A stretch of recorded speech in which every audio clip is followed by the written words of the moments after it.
Hello, everyone.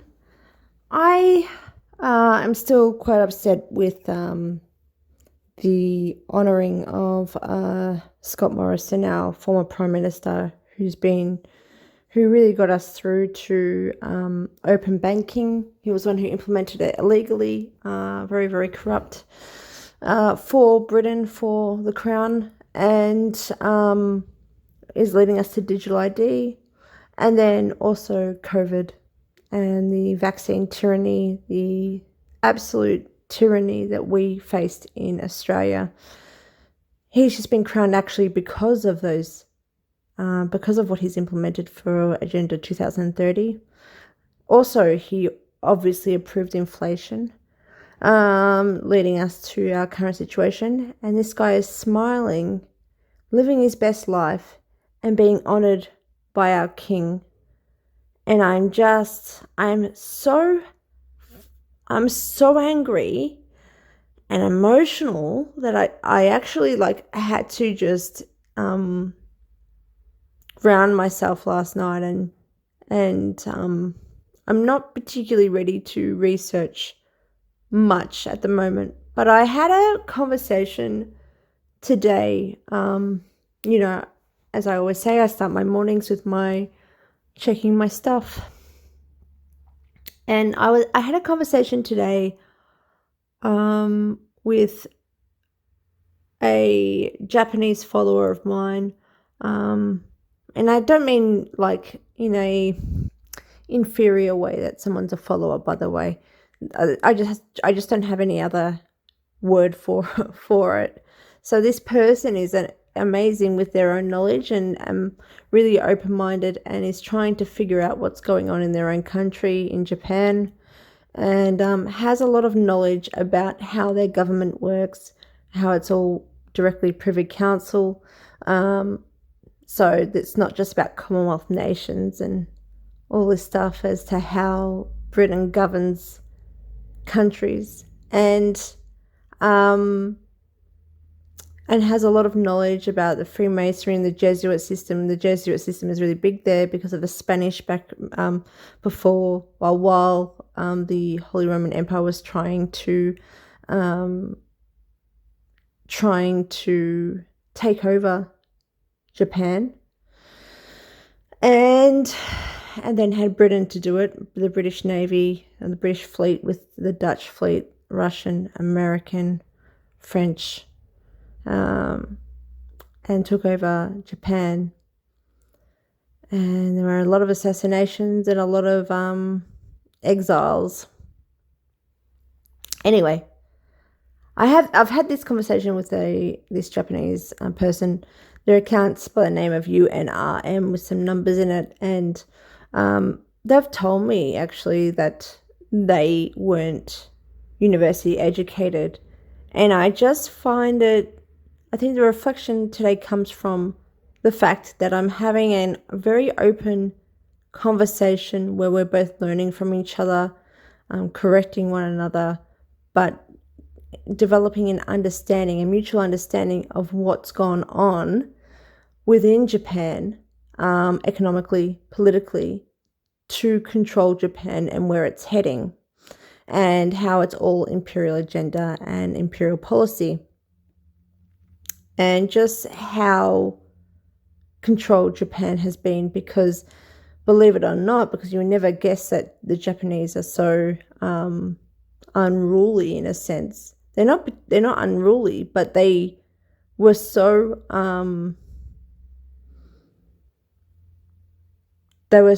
isolated and so protective of their own, staying in their own mercantilist trade system. Japan wasn't open to trade, to global trade.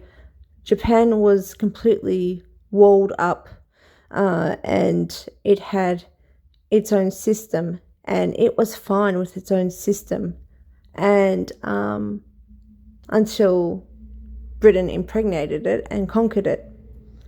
And it took a very long time to take over Japan.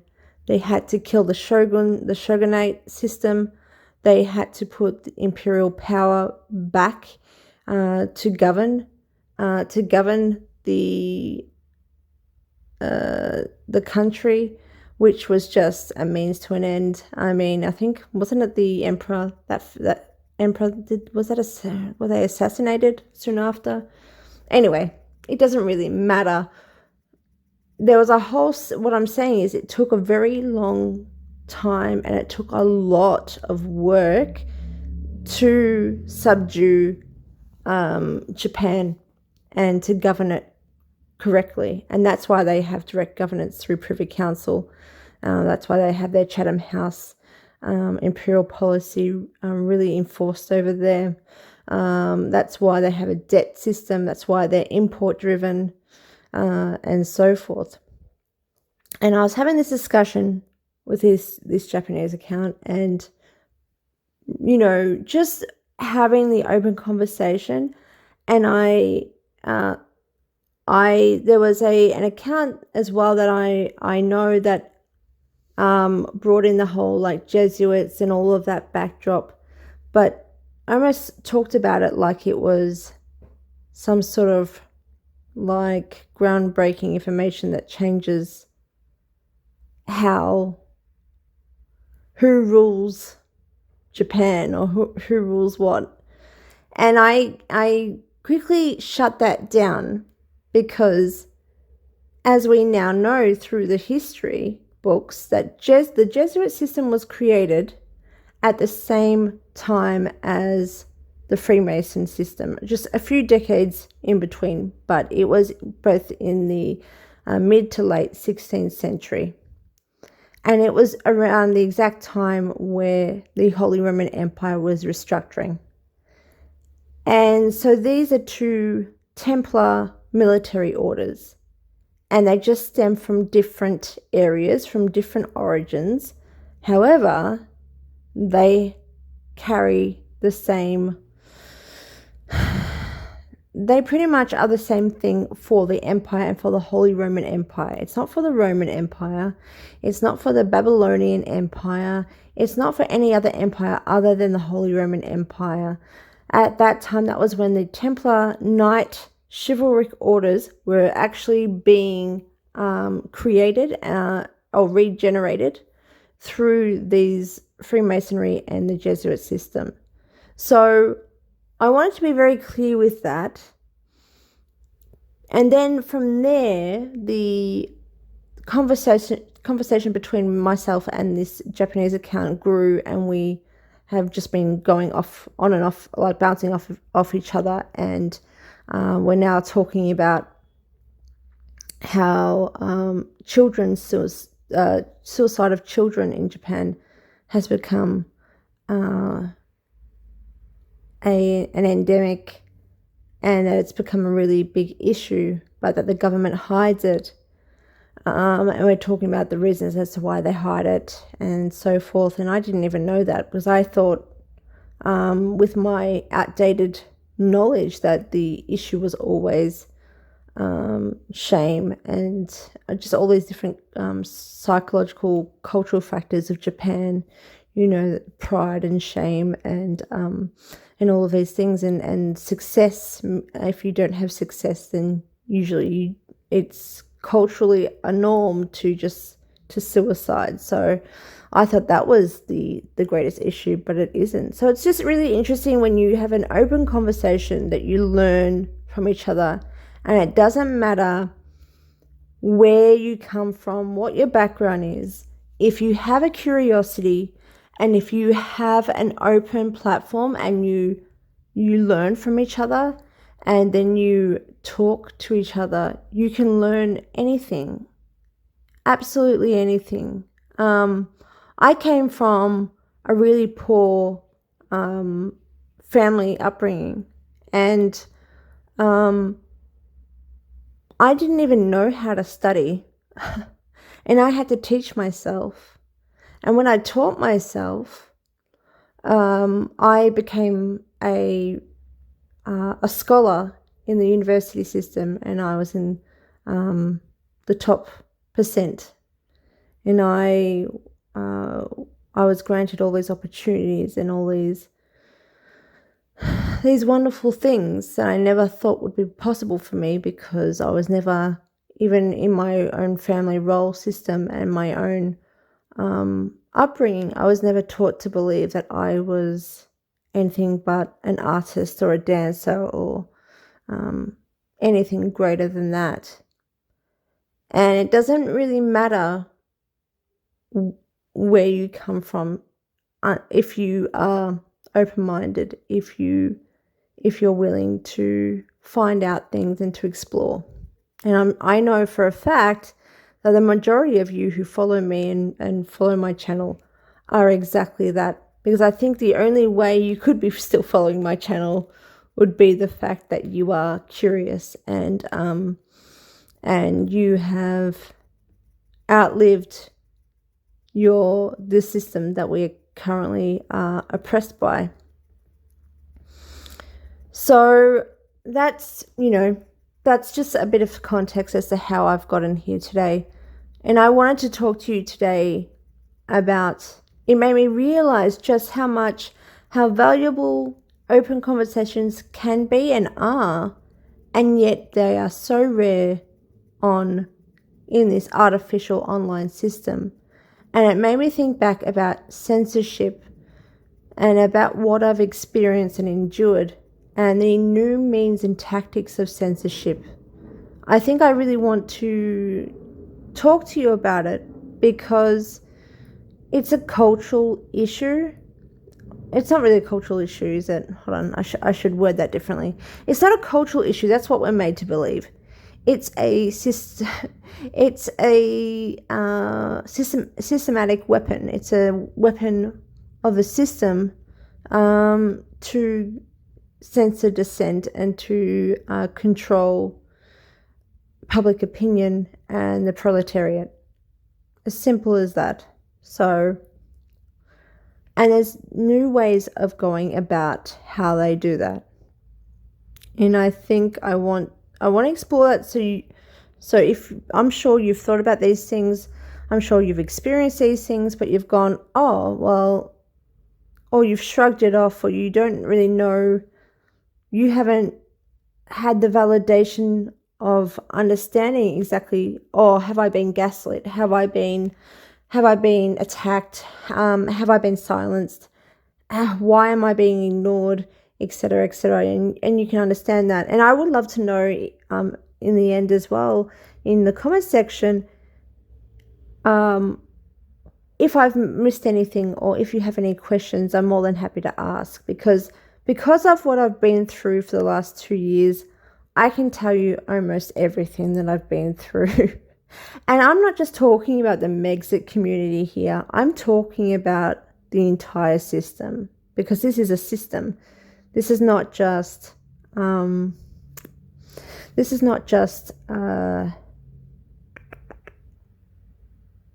Megxit community whatsoever. It's almost all alternative media. There's so many people that even advertise themselves through their own personal stories of somehow almost getting into the occult, or somehow just miraculously or being victims of assaults or abuse. I don't want to get into that too much, but and then they've become these speakers of truth, which then they steer and redirect the narratives. And it's amazing just how deceptive these accounts are, if they're real at all. They may not even have their real names. It may not even be a real identity, and that's what you've got to realize as well. So I think I want to start not exactly through the chronology of my whole channel and existing online. Or maybe I will. Yeah, I think I will, because it will make more sense as to how I've become and grown to be a threat. Because initially, when I started, and the first kind of censorship I ever had, I was just doing huge bouts of research in certain areas of this narrative, of this Meghan and Harry narrative, of the courtship and so forth. and the whole background of Meghan Markle. And that was in late 2022. And that was just purely on Twitter. As I said, I didn't want a YouTube account. I just wanted to write a book or get a series out that oppose the Netflix series. I just thought, how cool would that be to have this series out with all of these Megxit experts or researchers with all of the Megxit community accounts. That's why I reached out to them initially, to be able to tell you the whole story, or even just myself to tell you the whole story as to what I had found out and discovered.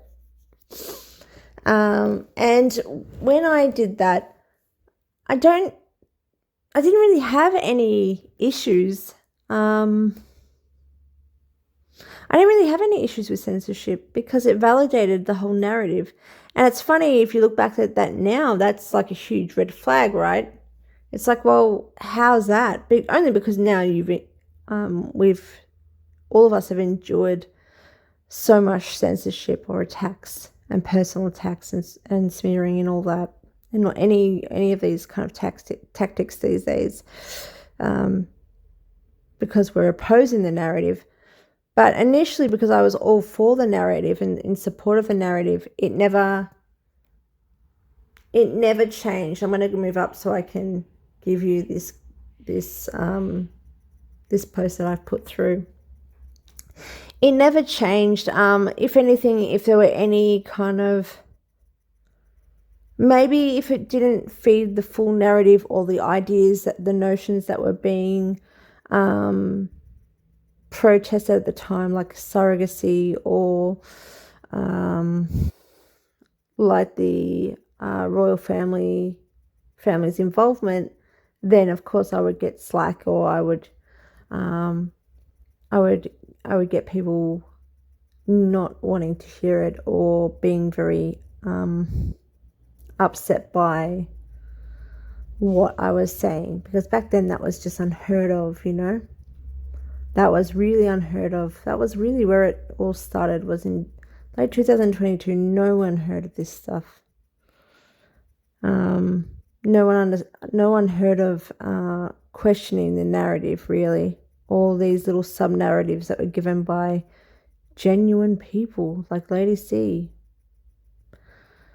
Yeah. And so when even when I started to out Bauer and Lady C with their creation of Construct Meghan Markle, with their books and their obvious commissions to do that, and the inconsistencies in their books, and then the inconsistencies in all royal experts' books, in all of them, about Meghan Markle, and even about their then relationship and their lives together and the pregnancies and everything else. When I started with that, oh God, that was bad as well. Like it didn't matter if it wasn't just targeting Meg. Well, it did matter. It mattered the most when it wasn't just about Meghan Markle. So anyone that people wanted to believe in and to get validation from, that was an issue when I would speak about it. So it started off there. And then the second video, when I started, I got a lot of support in between. When I started my YouTube channel, it was massive. Thousands and thousands of, followers and people watching my video. And I felt like on top of the world, I was really excited. And I thought, people really want to know the truth. And if you present it well, if you do it well, then that's going to be amazing. And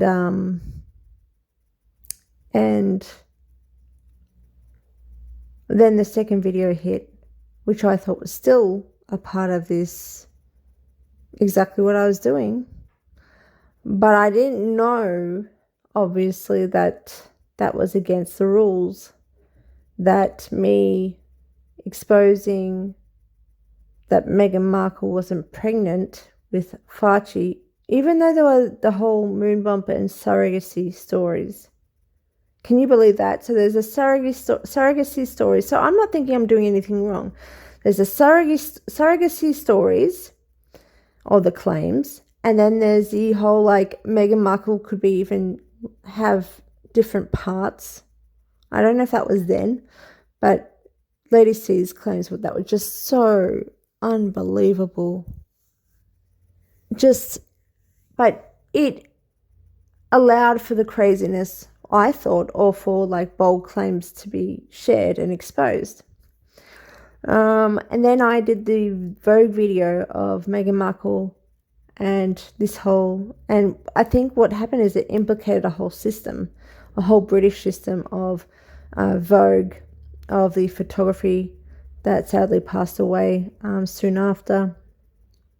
And it then a guy who has an OBE, and it created a whole system that supported and enabled a fake royal pregnancy and the first line of succession, according to Prince Harry and his fake wife Meghan Markle. And I didn't realize at the time how big that was, because I'm just thinking it's the same thing as what I'm doing already. And I'm targeting Meghan Markle. I'm not saying, I am saying at the point where, you've got people that are complicit in this, other people, but I'm not saying this is going to be a massive issue, or this is the Queen. Maybe I can't even remember if I did, but it wasn't so like what I say now and how clear I am now. It was simply about Meghan Markle's pregnancy being fake. And as soon as that hit, the accounts that helped nurture me just before and after I published the first video, accounts that big accounts, key accounts that that supported me just stopped supporting me and stopped talking to me. And they did it in a way where it felt like they had been instructed to stop. Like we were in mid-conversation, or we were in the middle of something, and then bang, it was over. It was done. And that was really, really strange. And then, of course, more ensued when I kept going down that path of learning more about the truth and going against the grain. And people started really attacking me for being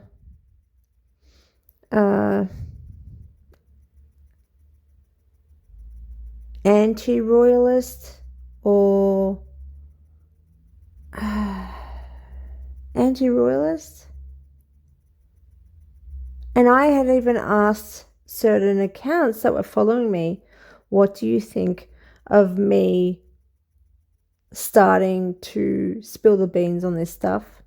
And they're like, don't do it. Don't do it. You're going to be cancelled. You're going to be... And I thought, well, why? Why would I be cancelled for that?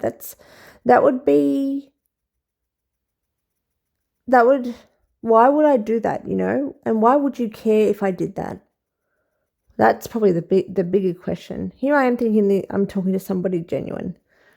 Why would you care about me telling the truth if it's the truth? And I continued anyway, and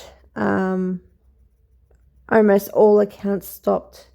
There were accounts that were following me, even supporting me and putting my work in their videos, and then all of a sudden they just stopped. They stopped talking to me as if they didn't know me and as if we hadn't had a conversation. I even apologized because I had gone against... This is so crazy and so manipulative and psychologically manipulative, but I felt almost indebted to, even though they gave me pretty much very, very little, but they did put me in their videos, I felt indebted to some of these accounts. And when I And then when they started to steer the narrative about the pregnancies with the Sussex baby scam after I had posted about it, when they started steering about that and then talk about how the royal family are being blackmailed by the Bilderbergs, I think it was the Bilderbergs and these Pilgrim Society, like Rockefellers and stuff. I think that was it. The royal family, they did a post and then they deleted it straight after about the royal family being bribed. And that was the excuse as to why everything was happening. And I think that was around the time as well that people were trying to test the waters, that Meghan was a spy, that Meghan was an intelligence agent, and so forth. And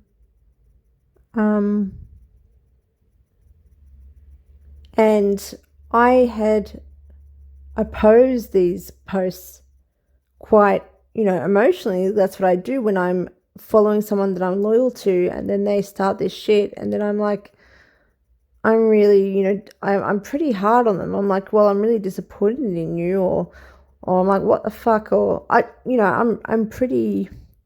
I react negatively to that stuff, and I think I apologized in a DM, and that was never answered. And with the Sussex scam, other accounts copying my work, not copying my work, deflecting from my work, and then being supported on these larger platforms, me messaging them saying, hey, next time you have a video, I would love to have a three-way chat between you and that other host to really explain more this baby Sussex scam, because you haven't, because you've I didn't say to them, but you've pretty much weakened the claim.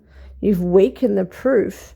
Here I am still believing that these people are not controlled and that this is not a controlled environment, right? And they would just ignore me. And then if I continued to be upset and offended, then they would attack me, or they would say I'm disliked. I know what I've done. And this is all in this time that I was trying to find out what the fuck was going on. Like, I'm in the middle of having a conversation with somebody about doing a video with them, and then they just stopped talking to me. That happened with Paula M. That soon happened with the Sidley twins. I mean, there were just so many people that were like so supportive of me, saying couldn't wait to do a video with me, and then all of a sudden I was not to be spoken to. And this sort of stuff is like, I'm just having a DM with them, so we're not even being public about this stuff. Who are you talking to? And how are you making these decisions about me? And why? Like, if you're here for the truth, if you're here for content, for good, valuable content, how is this happening? And, I had people personally attack me for certain things that I would out, because I was leading towards a greater system, and people just thought I was a conspiracy whacker, and a complete, just a conspiracy wacko, just all about conspiracy in my tinfoil hat, which is mental, because everything I was providing I had proof for. But it was just interesting. It was interesting, that kind of everything that was happening. And then when I started actually going after certain accounts and their narratives, like with the Age, like with River, then people took more of a control. Let's, as a community, control the narrative and defend River and defend this narrative. And so then you would get videos that were indirect, that would talk about anyone who questions the Age is foolish. And I had provided proof that the Age was not true, or that it was very inconsistent by that time. And anyone was foolish and not to believe it. Here's proof of Samantha Markle talking about it. Here's proof of Joshua Silverstein talking about it, and so forth. And it became a very passive control and censorship of my content, and wasn't fully out there. My YouTube by that point was demonetized. I'm pretty sure. It stopped when people just bombed out, and I think it bombed out at that point. But I still had quite a big following, you know. I had quite a big following, because even in October, when I had completely changed my presentation as well, but by the time we got to October, when I had unleashed this whole political interference and treason, a lot of people reported it and reposted it and was like, we need to stand up. And that just fizzled out. No other YouTuber within the Megxit community reposted it. Actually, no one reposted it. There was some accounts online on Twitter that were just independents that would repost it and share, but no big community account reposted it. And I just couldn't believe that, on top of me trying to contact my parliament, and then to contact big celebrity media personalities, and I got no response. And I actually had a freak out. I even contacted that German guy in the IRC? Is his name Fuller? Trying to, because he does interviews with that stuff. This was just before he was jailed. And I was trying to get that information out, and then he was jailed, and I was freaked the hell out. I also, just beforehand, I had exposed, without doing a full video of it. I still haven't done a full video of it because I felt very uncomfortable and scared. The whole story of that stupid games that they do, that Harry does, games in Ukraine. I had discovered that whole story of that Ukrainian woman was completely a staged kind of intelligence setup and operation. And it was amazing to me just how petty the Invictus Games were, and that whole soul of her story and Ukraine. How petty that all is, but how powerful the system is for the monarchy and for the empire globally to create this woman's story. It was amazing to me. I contacted Sonia Polton, thinking that there were still independent journalists, thinking that she would care. I was told to contact her. She was more than happy to, through email, to welcome my idea. I said, are you sure? She said, yep, I'm more than happy to. I send her the email with the research, and I get no response. And then soon after, she becomes a big channel. And there were things that were going on that I couldn't understand. And it really, I'm getting emotional about it, because it really freaked me out. It really, really freaked me out. As well as, at the beginning, trying to go to the Independent Journalists Council, I think, in Canada, who had already discovered that Canadian mansion was by a Russian oligarch.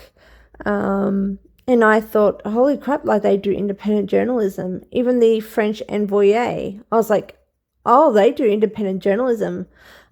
Even there was a number of European directors and journalists that I got in touch with that were meant to be independent, saying, hey, I've got this story, I would love for us to collaborate. And no one ever got back to me. And that call, even with the Sydney lawyer, when I called up for a publication, talking about publication law, and they were like, yeah, that sounds really great. Well, you've got it, like amazing, and really good luck with it. But yeah, we're not going to touch it. And I was like, what?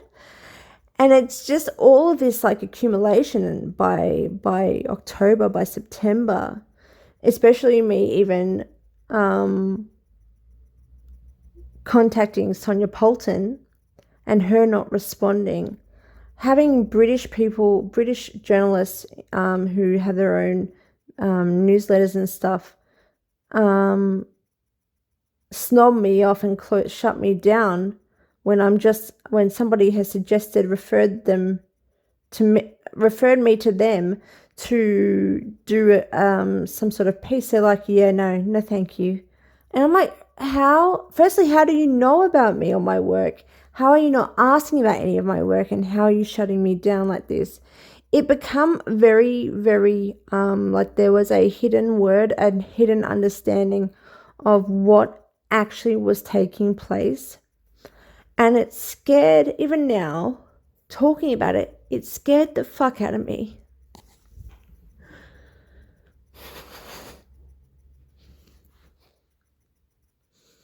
And people laugh about it when I try to talk about it again, because they are in this protected circumstance because they're a part of it. And they think me bringing it up is about me trying to get attention, or me trying to claim being a victim of something, when I'm just disliked, when I'm just this or that. Or they can't even say that I'm not telling the truth, right? Because I'm not. I'm sorry, I am telling the truth, but I'm not. I'm completely genuine. So, yeah, I don't know. I've lost my train of thought. That stuff really freaked me out. Like, really, really freaked me out. And it was the fact that I had emailed these people, and then I didn't get an answer, and I don't know where that email's gone. I don't know who that's gone to. Because here I was, the cell was, people aren't talking in Britain because there's an embargo or something like that, or I can't remember what, it was like a law to stop you from talking about the pregnancies. Oh, not long yet, not soon after, like in August, and this is in 2023, in August, don't worry, the act or the law will expire, and then we can talk about it. Okay, that was a sell by even Taz to me. And I took her for her word. And then that was the first one to just completely avoid me. And I was just like, I don't understand. I haven't done anything wrong. Even if you're pro-monarchy, I haven't done anything wrong by simply looking into pregnancies. And so by the Ukraine email, and by contacting even that German lawyer, and then him being imprisoned, it really just honestly scared the shit out of me. And I couldn't understand it. And then me contacting the political parties, and me being afraid for speaking out, and trying to contact them, and then the big media personalities, and then no one responding, that then just fueled the fire of this. And then also no Megxit community channels sharing it after they're going on about wanting the truth, and Harry politically interfering with their rights because he talked about the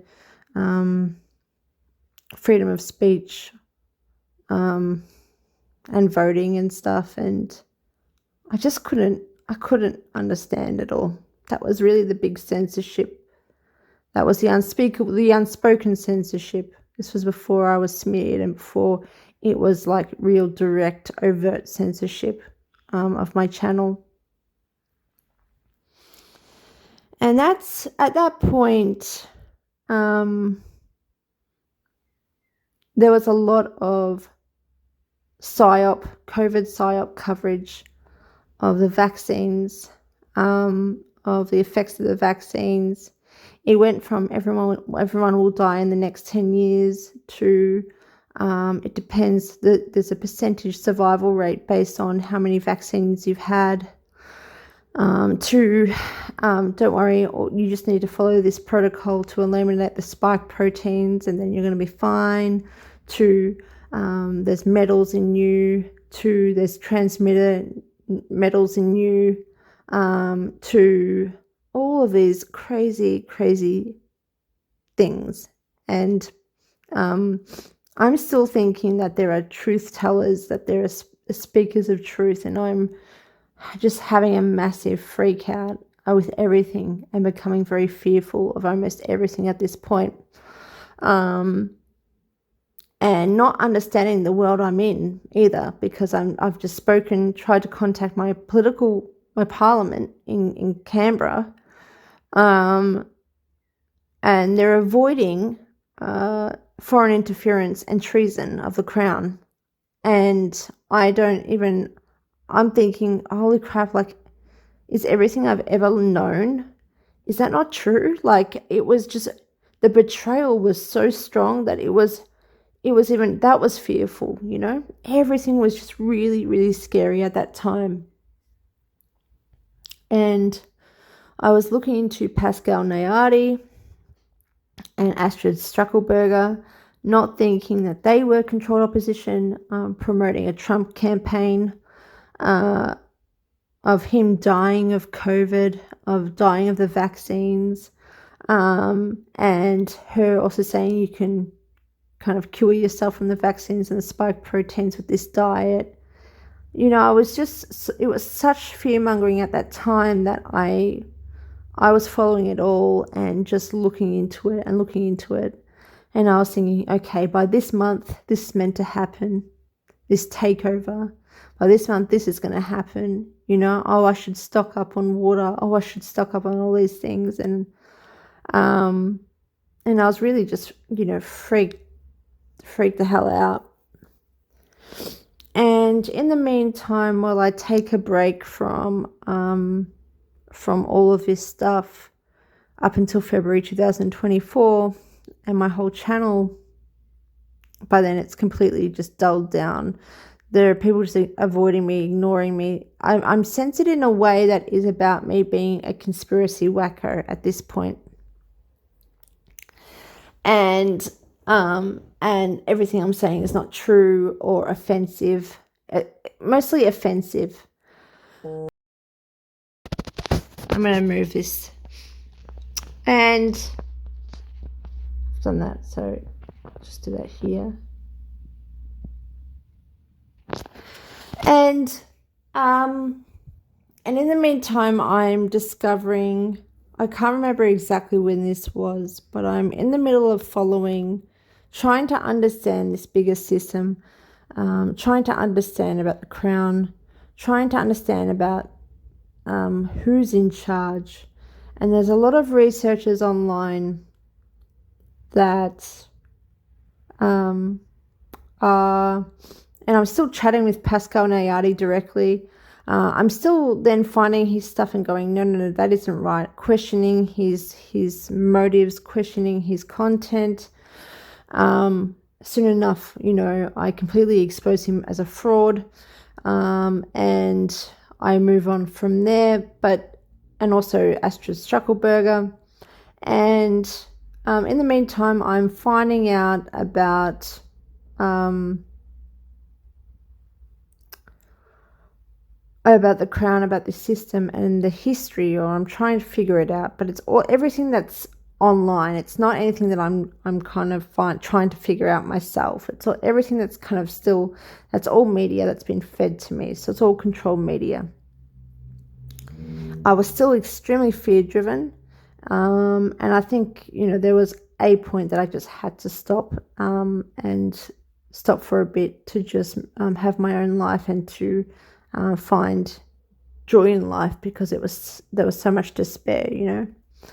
And I am following these other accounts, and these accounts seem to be just phenomenal with knowledge, with history of Rome, history of bloodlines, history of all of these papal bloodlines, and this whole diagram that links to black nobility and the Committee of 300, and you know, that whole theory. And I thought to myself, wow, I can understand this. This seems justified, because I haven't myself looked into history, which has just been recent, as you know.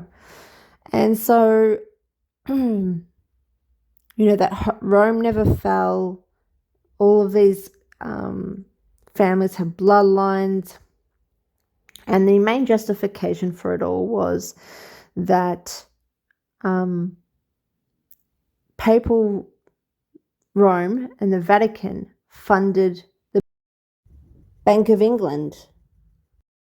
And the whole justification for that was that the Vatican, or papal Rome, funded banking and the Bank of England, and that William of Orange was just an asset of, had Roman bloodline and so forth, and yada, yada, yada. And that the Carolingian dynasty and the Holy Roman Empire through bloodline was just the same as the Roman Empire, yada, yada, yada. And it was interesting for a long time, and I stuck with it for a long time. I applied it to my own theory, my own logic, and that was my explanation for things. I understood at this time that we were run by the Crown, and so was New Zealand, and I was learning about America and its so-called revolution and all of that stuff, and the Constitution. This is moving into, you know, obviously into 2024. Don't count me on the exact timeline or at this moment. I'm just talking freely about it.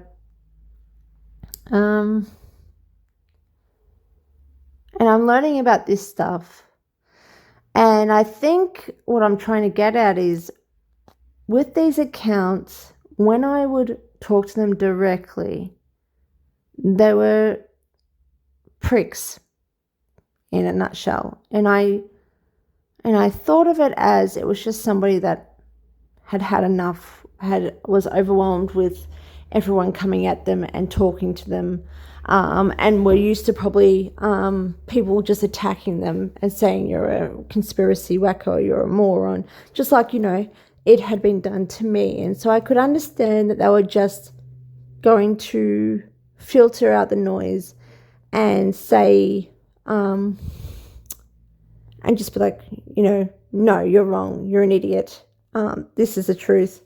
And if you're just brainwashed to believe that, or no, you know, the notion was that King Charles, that the monarchy was just a part of the system, were not at all powerful, and that, and they were just really under the system of these larger families with just the ultimate wealth that had been stored up since, you know, Roman times, that were just really, you know, filled to the brim of all of this wealth, which, now that I think back, you know, Medici became powerful and wealthy during the time of this whole Renaissance, and how there was still a British royal family that was still happening.